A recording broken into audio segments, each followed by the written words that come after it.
I just kept hitting cancel, and then I was able to get in. Yeah, I couldn't get the latest one to come though. I could only get the 23rd of March. Ooh, yeah, it is the 23rd of March. That's what I did too, but you have to go on the website and get it. Oh, I thought I was so smart I had I one. thought I had it right too, and then I looked. Then I noticed I was on bills, and I said, I better get going. Well, I have my trusty iPhone. You can go on the website too and get it. I know. Okay.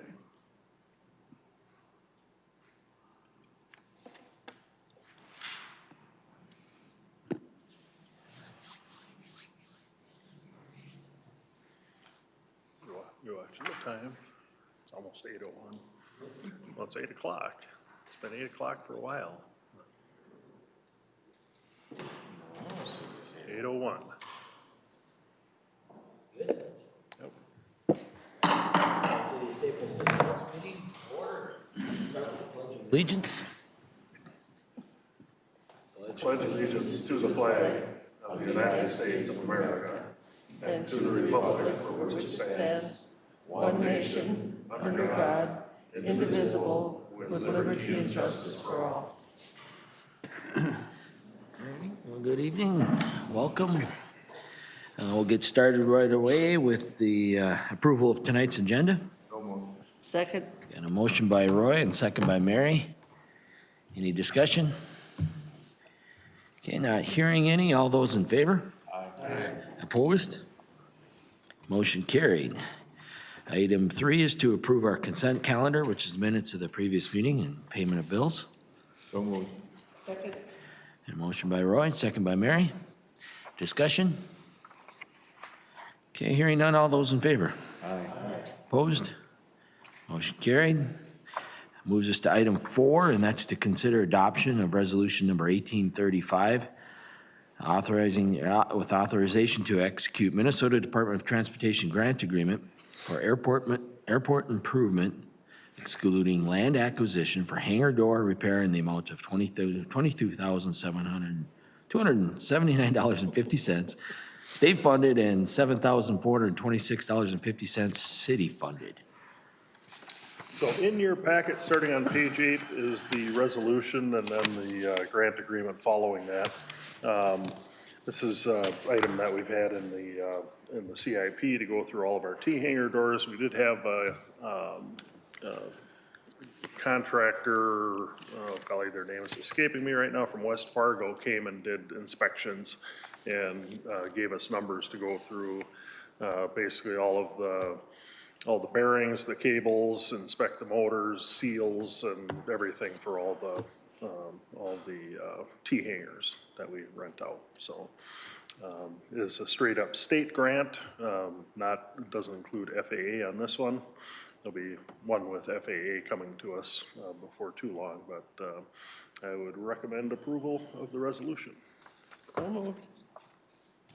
Second. Yeah, motion by Mary, second by John. Any discussion? Is this dollars that we get from the federal government that we use, our in-kind ones, or that's part of our CIP? Right, part Okay. of, the budgeted amount, yeah. Yep. Any other discussion or questions? Okay, not hearing any. All in favor? Aye. Motion carried.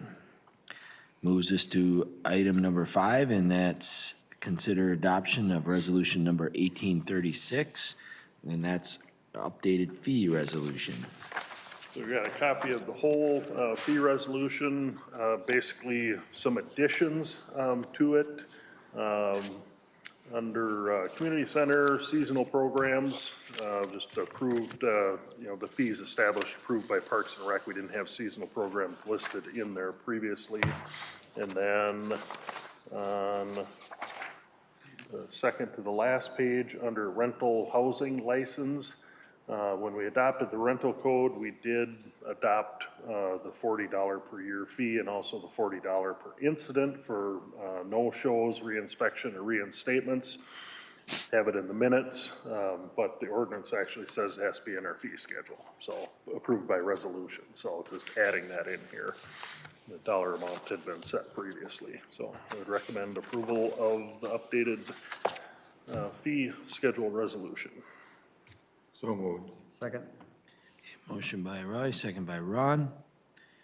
Any discussion?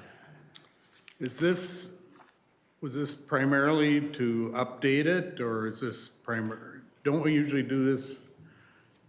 Yeah, we just added, somehow the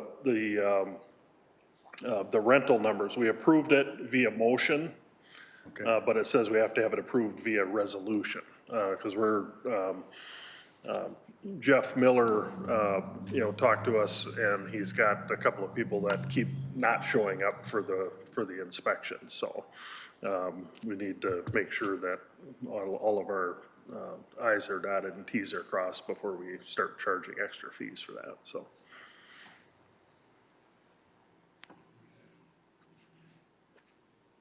Any other discussion, questions? Okay, hearing none, all those in favor? Aye. Opposed? Motion carried. Item number 6 is discuss proposed solar ordinance and consider waiving the citywide mailed notice requirement. So starting on page 22 is the proposed ordinance, and basically what we're doing, this came up at planning and zoning, the question about, where is solar allowed, what's the process, so on and so forth. We discovered that our existing ordinance had conflicting language in the zoning categories and the performance standards. Where conditional use permit was required to, put solar in a certain area, identified under, say, single-family residential or business or whatever, but then in the performance standards, it was conflicting. And then we had very little other language as far as where the solar structures could be, all the rest of that. So MMUA had put together a model solar ordinance and presented that to the Planning and Zoning Commission. And what we want to do is follow the process that's outlined in the city code for the Planning and Zoning Commission, basically initiating an amendment to the zoning ordinance. So basically that process, step 2 in that process, is to submit the proposed amendment to the city council for review and comment. And I'll kind of walk through the ordinance here. And the waiver of the mailed notice, if somebody is requesting, for example, a rezoning of their property, we would send a mailed notice to everybody within 350 feet of that property, and then hold a public hearing. When we're doing something that actually affects the entire city, not practical to send a mailing out to everybody. So we do the notice in the paper, but then waive the mailed notice requirement for this. So that's basically the action item. So the ordinance itself, as I said before, the different zoning classifications that we had on there had different requirements for installation of solar. R1 basically had it listed as a conditional use. The B1 business district had it listed as a conditional use, and you can read through, it's highlighted where those would all go. The proposed change in the language basically would identify solar as an accessory use in all of our zoning districts. So the stuff that we have on the first page is conflicting with the stuff on the second page in the blue, and that's our existing language that's on there, where it's basically struck through all the way along that. So basically what we're proposing to add in there is definitions, because we like to have definitions, number 1, and then when we get to the standards, that's kind of the meat and potatoes of of the ordinance, and that's on page 24 in your packet, looking at the height of the structure, whether it's freestanding on the ground or mounted on the roof, location, the setbacks that would be required from the property lines, from the buildings, from the road right away, the coverage that would be allowed on a roof, and you know, some architectural, you want it to blend in, not be nasty in color. The safety components of it, there's a couple of different areas where solar gets looked at. One is it needs a building permit. Minnesota State Building Code does have requirements for solar, whether it be on the ground or mounted on a house or garage roof. Electrical code, of course, is another thing that has some rules attached to it. Plumbing code, if you're gonna use solar to do heating within your house, you know, hot water heating, could come into play. And then the systems that are put in have to be certified systems. Most of these would be obviously tying into the electrical grid. So the other piece of that is that the property owner is going to be required to enter into an interconnection agreement with the City of Staples electric utility. The on the top of page 24, you know, just basically talks about the approval process. The permits are required, and they need to notify the utility and enter into that agreement. The abandonment clause that's in there, if the system is not functional for more than 12 consecutive months, it's going to need to be removed. Homeowners are responsible if they want to make sure they get an easement from the next door neighbor, because so that they don't put up you know, a 20-foot high accessory building and block the sun or whatever. That's their, you know, responsibility to make those arrangements. And then also it does have to be installed by a licensed contractor. So, and we looked into the airport flyway type stuff for glare. And what we got back was that, you know, we may want to require a glare analysis depending on where it is relative to the approach zone. So we added that in here, so. Bet we couldn't do one on top of our house. Bet we're too high. Well, it could be a roof mount, you know, flat with your, you know, mounted right on your roof. Right onto the roof. Oh, Yeah, that is most something. higher, yeah, because that would be, I know one town that quit allowing these solar gardens, and because the reason is that they, after 10 years, the company can just walk away. I don't know if that's a state law. I didn't look into it much, but I can get more information, but they can just walk away, and they just walk away and leave it, and the city is responsible for cleaning it up or getting rid of it or whatever. Really. And so they're, you know, they're not gonna allow them anymore to be putting their down. So I don't know, it must be, so I guess that'd be something to look into, you know, that I don't think we need any more leftover junk that the city taxpayers be responsible for cleaning up. Scott, do you know if there would be anything in the interconnection agreement? Well, this is all private owned. I think you're referring to gardens where it's the. They're owned by, selling yeah. The city's selling the subscription and things like that. But this is gonna be mounted on the building, on the roof of the. private Right, residence. but I mean, as long as we're in the ordinance, we should probably be looking into that too, you know?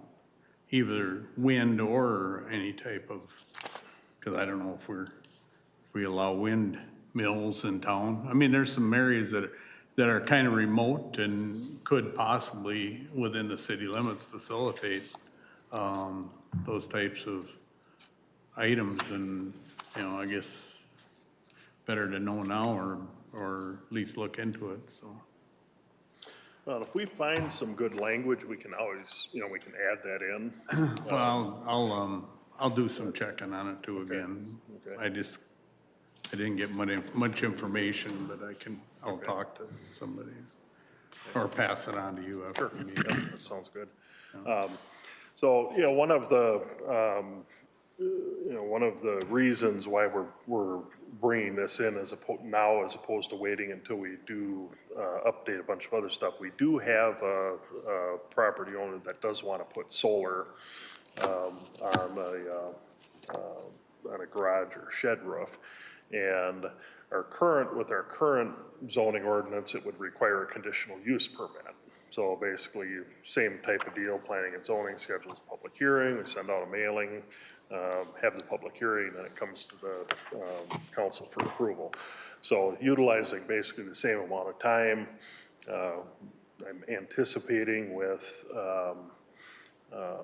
federal funding and incentives and things like that, that this won't be the only solar installation that'll be requested. So this basically lays the groundwork for, all of them in the future, rather than having to go through a conditional use permit process every single time we get somebody that wants to do it, so. So the agenda item, was to discuss it, and then also for the council to waive the citywide mailed notice, and then it'll go back to planning and zoning to hold a public hearing, and then come back to the council.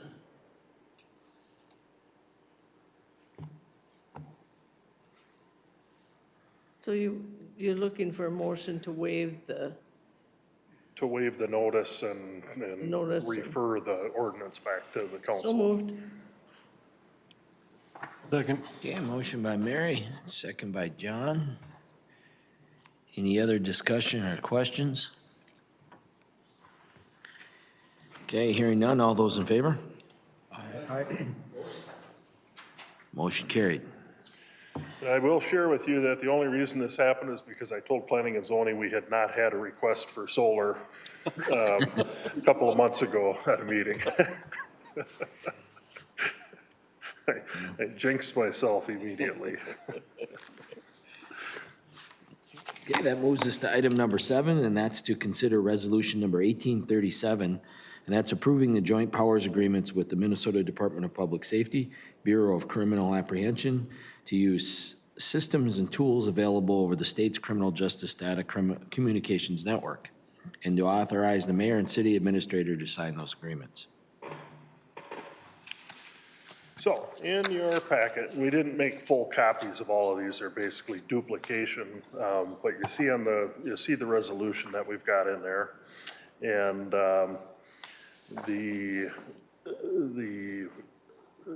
documents are, the agreements are basically between the state, the BCA, and we need to identify, police chief and prosecuting attorneys for Todd and Wadena County so that they have access to all the databases. This is something that we update every 5 years. So we've got a copy of your resolution. I don't know if there's any questions about it or not, but I hope we jump through with BCA. So moved. Motion. 37 or whatever it is here. Motion by Doug, second by Roy. Any discussion? Don't want to have to use it. No. I said we don't want to have to use it. Okay, any other discussion? Hearing none, all those in favor? Aye. Opposed? Motion carried. That moves us to committee and commission reports. We'll start with Public Works. Okay, first thing is, we're going through our billing issue. Demand, discovered that we were billing demand improperly. As the lady that works, on the utility billing software side of it was looking into it, she inadvertently changed our rate back, so we underbilled our demand customers for 2 months. discovered the error, fixed it, sent out an adjustment to the bills, but being now that we've had two instances, we'll just randomly pull out utility bills from different classes, manually check them, just, just to save us from making another mistake. On that note, well, on a slightly different note, I guess, but we did get some update on the utility billing software program that we were waiting on a contract agreement for with Missouri River. It sounds like they're going to move ahead with that. They'll put it to their board, and that will facilitate the AMI that we've been planning on starting this year. But it sounds like their board is going to approve the contract with the utility billing software company in May. We'll have to wait and see how long it takes for them to get that implemented with us. But we are in contract negotiations. Diane's been working with them for several months, so that does put us up higher on the list. So if other people want to come on board, we're already negotiating. So we'll get it a little sooner, thankfully. So we're looking forward to getting going with that. On a bright note, Missouri River Energy they disputed some transmission charges, and this was the transmission companies were contesting it, so they were going back and forth. Rather than go to court, they did settled on our behalf, and so they have been overcharging us, and so we are entitled to a rebate of $25,660.02. So we should receive that in about a month.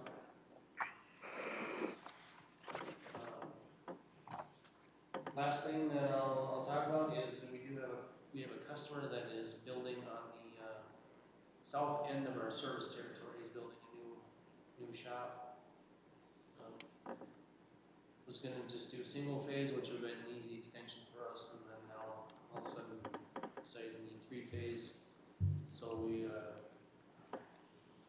we'll be working on getting that project done quickly. And with that, we're going to look into updating our policies on.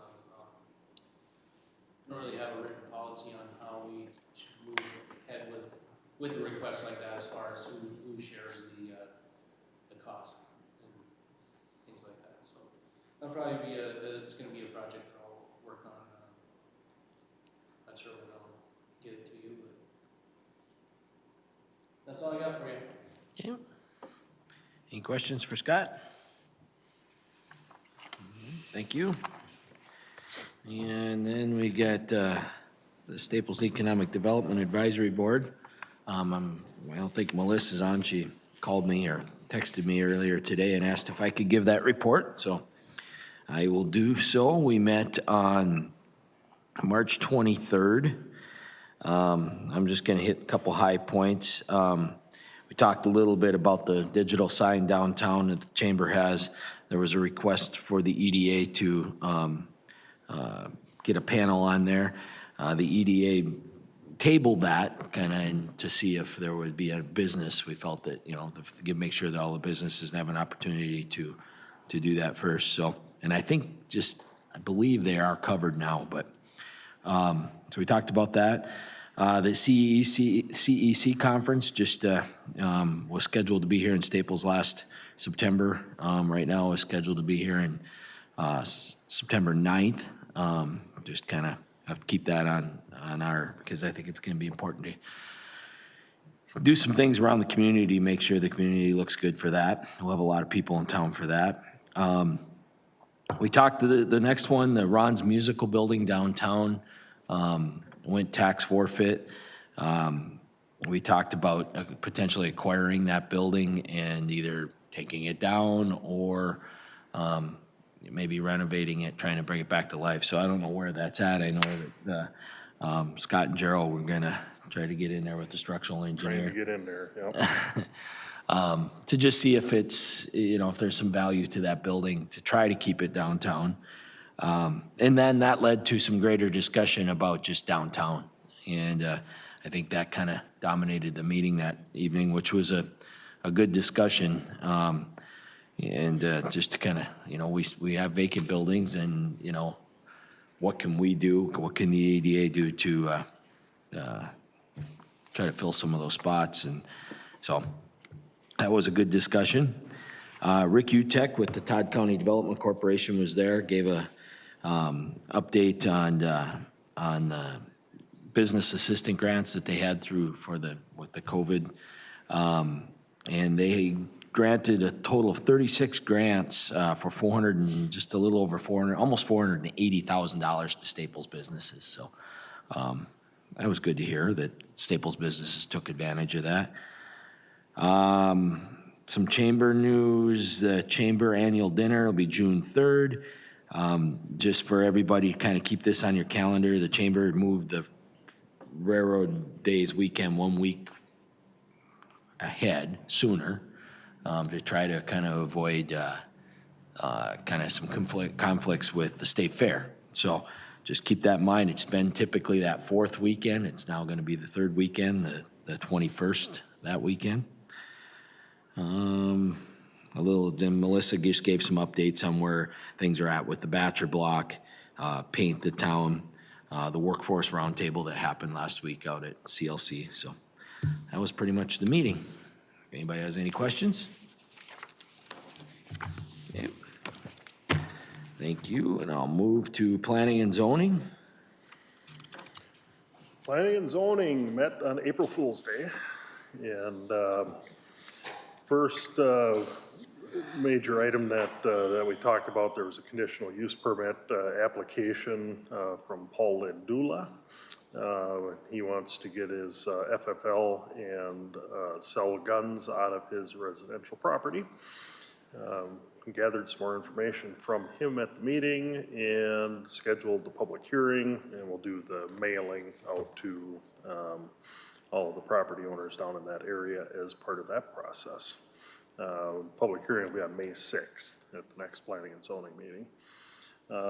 Solar ordinance stuff, we kind of covered that already, so I won't dwell on that.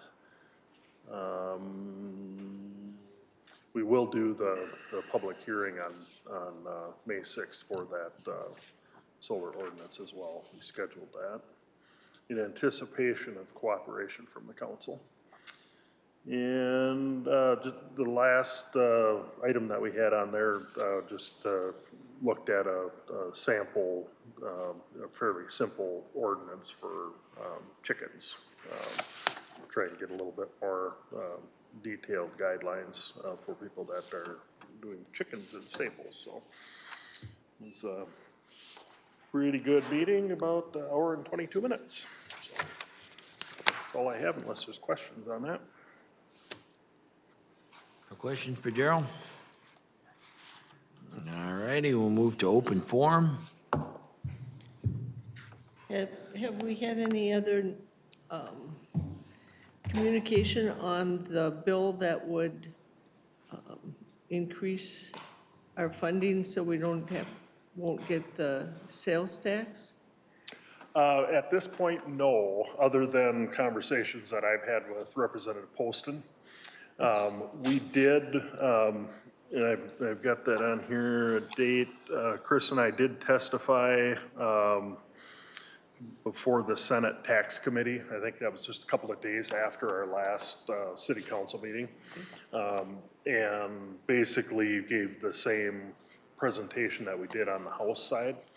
And then Representative Poston is going to work with Senator Gazelka and either try to get the language aligned before it comes out of the Senate. You know, they want to align the Senate language with the House bill language. And if that doesn't happen, then it goes into conference committee and they'll try and align it at that point. So I think, what is it, like May 17th that the that they have to adjourn down there, something like that, barring special sessions, but, you know, so just a little bit over a month, we'll have an answer on that. But it's still alive. Oh, yeah, yep, yep. Yeah, you know, both of them basically, you know, did what they called, you know, laying it over for possible inclusion in the final bill. And then the House committee voted out that final bill. I don't believe the Senate has yet, although I haven't looked this week. You know, they were on their Easter break for a week, so. But I did, you know, follow up with John Poston, and he was gonna, you know, reach out and communicate with Gazelta's office, and I told him, let me know if we need to be doing anything, so. Hopefully, crossed. hopefully. Yeah. Any other? Okay, we'll move on to city administrator's report. We have a bunch of different stuff here. You know, I've talked a fair amount about some airport projects, and we've got an airport board next week, but, you know, things that we've had on our CIP, you know, the hangar doors, some fix up to the arrival departure building, fuel system, and then the federal, you know, the one that has federal dollars attached to it is the crack ceiling of all the runway, the taxi lanes, the apron, all of that. So that will be on the agenda 2 weeks from now to award the bids. That did go out for bids, came in substantially lower than what was estimated, which is a good thing. And but we'll be, you know, I sent in a grant request letter on the AD building stuff and the fuel system stuff.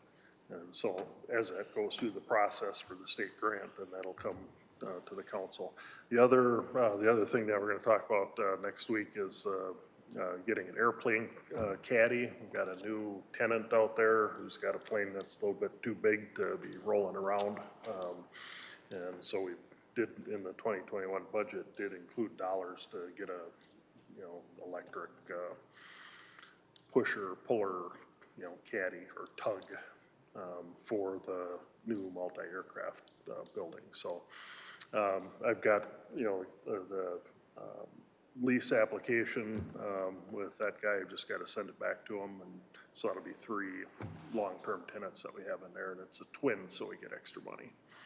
So, and I think everybody did respond with availability for next Tuesday for the airport board, so should have everybody there.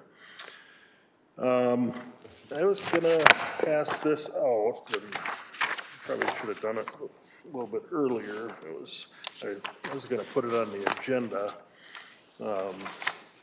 for actual consideration by the council, but it got buried on my desk. So we'll look at doing it next week if there's a desire to by the council, but I can't remember, Mark, if I got one for you or not. So there's a group called All Aboard Minnesota. And they are persistent. Would that be accurate, Chris? Yeah. But they're, you know, strong advocates for Amtrak service and any other kind of passenger rail service. And apparently, as part of a federal funding, the state of Minnesota was awarded a consolidated rail infrastructure and safety improvement grant back in 2020 for just about $32 million. And it was for infrastructure improvements that would enable a second passenger train, a daytime train to run on the rail line. State of Minnesota needs to provide $10 million to match that $32 million of federal money. And this is, you know, obviously, as you can see, I didn't go in and fill in some of the blanks, so they've got, you know, some XYZ type language in here. But, you know, what they're requesting of us is to approve a version of this resolution urging the state of Minnesota to allocate that $10 million for the match. And what that would get, I think it's basically Minneapolis to Chicago, you know, that leg. They're wanting us to get on board with it, you know, basically with from the standpoint of if it goes Minneapolis to Chicago, sooner or later it might go from Fargo to Chicago, which would then come through Staples with a daytime train. So I can't tell you what the odds of that are. I don't know that there's any harm in, you know, saying that, yeah, a daytime train would be good. We have a lot of utilization of Amtrak and nobody ever sees it happening. Well, I think that would be the benefit is some of our businesses Yeah. would take, you know, right now that it's hard to take advantage of the nighttime train. Yeah. Yeah, you only see the Amtrak when they're not running on schedule. So, The overnight, Doug? What's that? I said, or you work the overnight? Yeah, I saw them a lot. It's kind of ironic though, you know? Back when I was probably 7 or 8, the Northern Pacific ran 2 trains, you know, 2 passenger trains between Staples and Fargo or in the cities they went. And anyway, us kids, I mean, they were railroad people, all new kids. Kids could get on there, our parents that worked on there knew, I mean, because they're all Staples people that worked on the thing. So you didn't dare not behave, and he went up there and hung out a little while at the depot and got on the other one and came back. And it was kind of cool, you know, and now they're trying to figure out how to do it. They already had it figured out 50, 60 years ago, you know. uh-huh. Yeah. So anyway, I don't know if anybody has a strong, you know, opposition or support for it. If we want to put it on the agenda next time, I will fix it all up with some of our jargon in there and bring it back. Well, as long as it doesn't cost us anything, I don't know why it would hurt. As long as they don't kick the people that had a little too much to drink off in Staples like they've been going to do for the last 40 years. I said, it's good for our local businesses. We can do another whereas. I'm not sure which business. Oh, kicking people out. So, all right, well, I will, we'll get that on the agenda for next time. Talked a little bit about Senate Tax Committee already.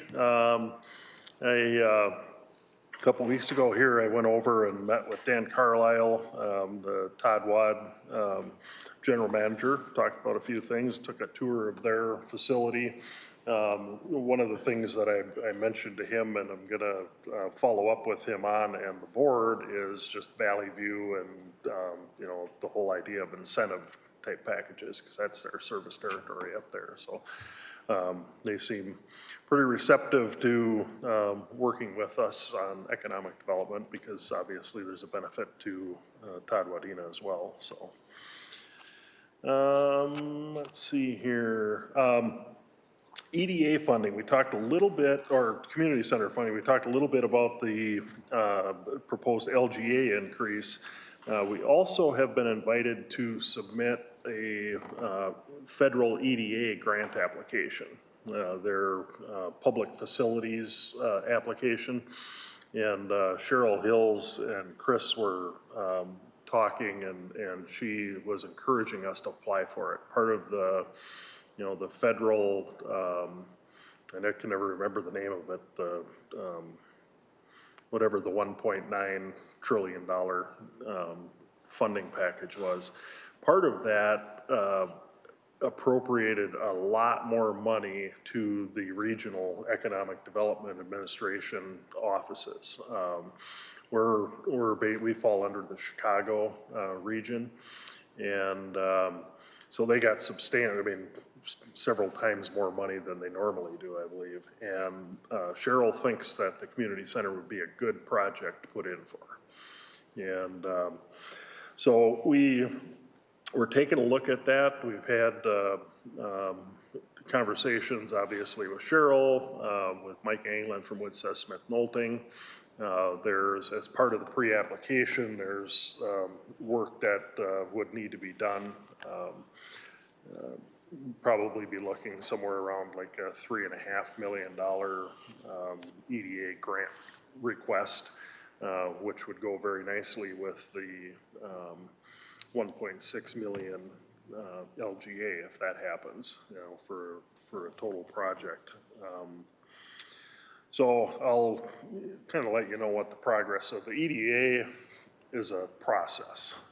That's the funding that the city applied for and was awarded a grant for the sewer and water extension out to Lakewood. And it's a year plus type, process start to finish, so.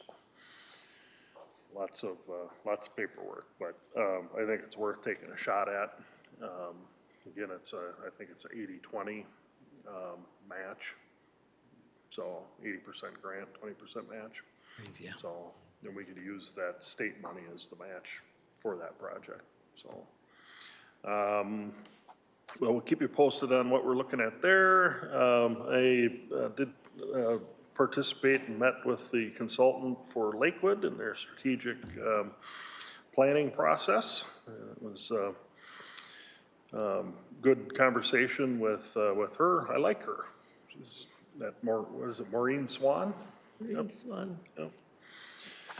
And last week, a few of us went out and attended a workforce roundtable out at Central Lakes College that was hosted by Representative Stauber and Representative Fischbach. And it was interesting conversation, a lot of it stuff that we've heard before in various economic development workshops and so forth, but the big component of it is how do we have the workforce for the future, and what can we do locally, or what can they do federally to help assure that we have a trained workforce for the jobs that need to be done. So thought it was good. It was a little chilly. And noisy. A little bit hard to hear. It was out in the machine shed, so. With a pouring rain. Yeah, with pouring rain. Metal roof. On a metal roof. Yeah, and when it stopped raining, it had gotten cold enough in there that the heaters kicked on. So anyway, just a timeline update for everybody. The clerk, finance director, job posting deadline is now next Monday, the 19th. So applications are all due at that point. And we'll go through them, identify some finalists, and then it goes back into a whole process on, with backgrounds and personality assessments and all the rest of that kind of stuff with DDA. So that will be here before we know it. So anyway, that's all I have, unless anybody has any questions on anything. I was just gonna comment on that workforce thing, and I thought it was kind of interesting because, and I saw Mark had some stuff in the paper, I just hadn't got a chance to read it yet, but, they were from all over the state, or at least the northern half of the state, a vice president from Artie Cat, and, some key people, and I think the common, I got from a common thing was, two big things, training and housing.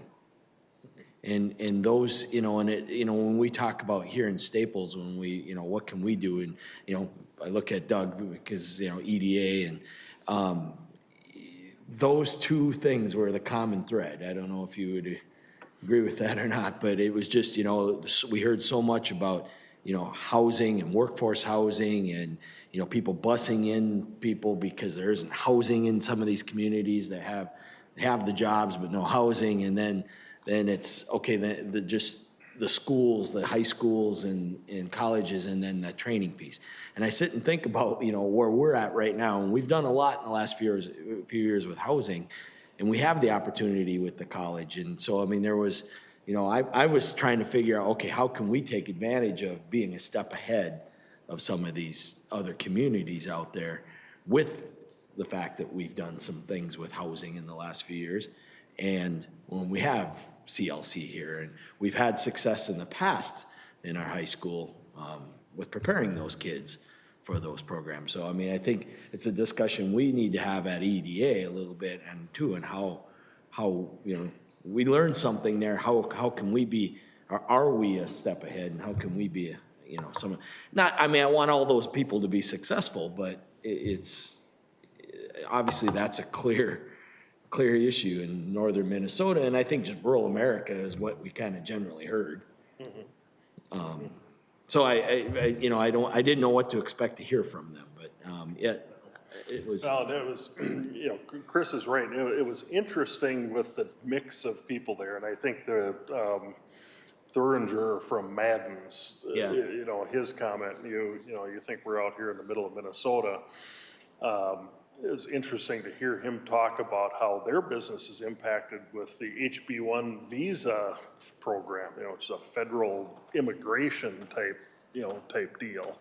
And how the reduced numbers have impacted their business. And, you know, just interesting, the guy from the extension, U of M extension, I thought he made some really good comments. I think he'd be worth trying to pull in on a Zoom meeting. I was thinking that same thing. And he, you know, one of the areas, like Chris was saying, that he talked about was housing. You know, he talked about affordable housing, not capital A affordable housing, but just housing that's affordable to the workforce. And has done a lot of research in that area. So I think that would be a great Zoom guest at EDA meeting coming up. Anyway, I thought it was interesting from that standpoint. I just see that, to me, affordable housing is getting less affordable, just simply the way the market's driven. Yeah. You know, you look at construction costs, you look at, you know, you look at land acquisition costs, you look at building costs, everything. I mean, I was looking at, I just heard that down on Lake Alec, a house sold for almost, if not 600,000. And it's about the size of a little bit bigger than a two-car garage. And I mean, that's lake property, but probably 2 years ago, probably would have been 200,000. And, you know, and just housing in general is getting just, so I mean, even people that are out there building, you know, unless it's government subsidized housing, it's gonna be hard to get people to willing to put the money out to do that. One of that he brought up, and I can't remember his name, the extension guy, you know, just about, and I know we've kind of talked a little bit about it too, with some of the housing projects we've had, is just, you know, some of your current stock that's in your community, and if you can encourage, you know, those that can build and build new, that can afford it, to then have that, you know, that older, you know, Doug, go build a new $250,000, $300,000 home so you can sell yours for $150. I don't know. I'm just. Yeah, I mean, I get, you know, Yeah, that's, and- but the thing of it is He that, referred to it as the churn. Yeah, he had a name for it, and that was kind of a way to approach it too, rather than building the new housing for these new workers. It's, the problem is that as an older person, I'm content to live where I'm at. As a younger person, you want the house on Yeah. the hill. You know, it's kind of backwards of Yeah. what it But- normally used to be. yeah, and maybe that example, but like he talked about the one level townhomes and those things, you know, you see, you know, you go into the Pullman townhomes up here and you see, you know, it's generally retired folks that just want to downsize a bit, and having that is a nice place for them so that you can open up some of those homes, so. But I think what, the other point is that the cost of building Is- also gonna drive the cost of rent, you Yeah. know? So even if you're not purchasing a home, but you're renting, the rent costs are gonna go All up. connected. Exactly. So I mean, it's gonna require a better job to be able to rent those places. Anyway, Move that we adjourn. motion by Roy, second by Ron to adjourn. All those in favor? Aye. Opposed? Adjourned.